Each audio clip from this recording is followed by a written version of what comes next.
ایک ایسی کہانی جو ہر انسان کی کہانی ہے، ایک ایسا راز جو زمین اور آسمان کے درمیان چھپا ہوا تھا۔ جب فرشتے پوچھ رہے تھے اور اللہ فیصلہ سنا رہا تھا، ایک مخلوق پیدا ہونے والی تھی جو غلطی بھی کرے گی اور سیکھے گی بھی۔ آج ہم دیکھتے ہیں انسانیت کے پہلے سفر کی داستان۔ وہ وقت جب زمین سنسان تھی، نہ شہر، نہ انسان، نہ کوئی آواز، صرف جنات تھے جو زمین پر رہتے تھے۔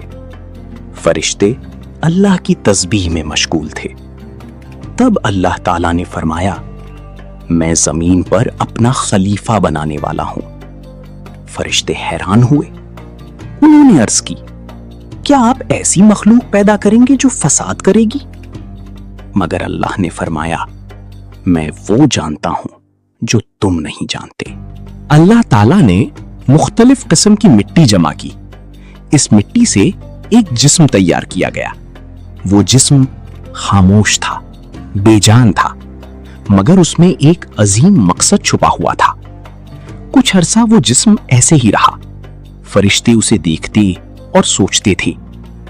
پھر ایک لمحہ آیا جب اللہ نے اس میں اپنی روح پھونکی۔ اچانک وہ جسم زندہ ہو گیا۔ یہ تھے آدم، پہلے انسان۔ اللہ نے انہیں علم سکھایا، چیزوں کے نام بتائے، پھر فرشتوں کے سامنے پیش کیا اور فرمایا، اگر تم سچے ہو تو ان چیزوں کے نام بتاؤ۔ فرشتے کہہ اٹھے، ہم وہی جانتے ہیں جو آپ نے ہمیں سکھایا۔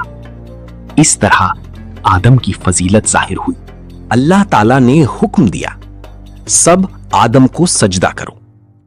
تمام فرشتے سجدے میں گر گئے، مگر ایک تھا جو کھڑا رہا۔ وہ تھا ابلیس۔ اس نے تکبر کیا، کہا، میں آگ سے بنا ہوں، یہ مٹی سے، میں اسے سجدہ نہیں کروں گا۔ یہ نافرمانی نہیں بلکہ غرور تھا۔ اللہ نے اسے ملامت کی اور اپنی رحمت سے دور کر دیا۔ ابلیس نے مہلت مانگی قیامت تک اور وعدہ کیا کہ وہ انسان کو گمراہ کرے گا۔ یہاں سے ایک دشمنی کا آغاز ہوا۔ آدم کو جنت میں جگہ دی گئی۔ ان کے سکون کے لیے ان کی زوجہ حضرت حوا کو پیدا کیا گیا۔ دونوں جنت کی نعمتوں میں رہتے تھے، ہر طرف سکون، ہر طرف رحمت۔ انہیں اجازت تھی کہ جو چاہیں کھائیں، مگر ایک درخت سے روکا گیا۔ یہ ایک آزمائش تھی۔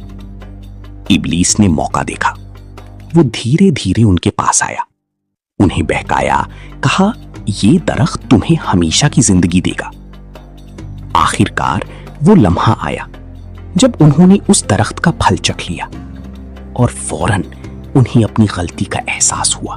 اللہ تعالیٰ نے فرمایا، اب تم سب زمین پر اتر جاؤ۔ آدم اور حوا زمین پر آ گئے۔ یہاں زندگی آسان نہیں تھی، محنت تھی، مشکلات تھی، امتحان تھا، مگر یہ نیا سفر تھا۔ آدم نے اپنی غلطی پر ندامت محسوس کی۔ انہوں نے اللہ سے دعا کی، ہم نے اپنے آپ پر ظلم کیا۔ یہ سچے دل کی توبہ تھی، اور اللہ سب سے زیادہ مہربان ہے۔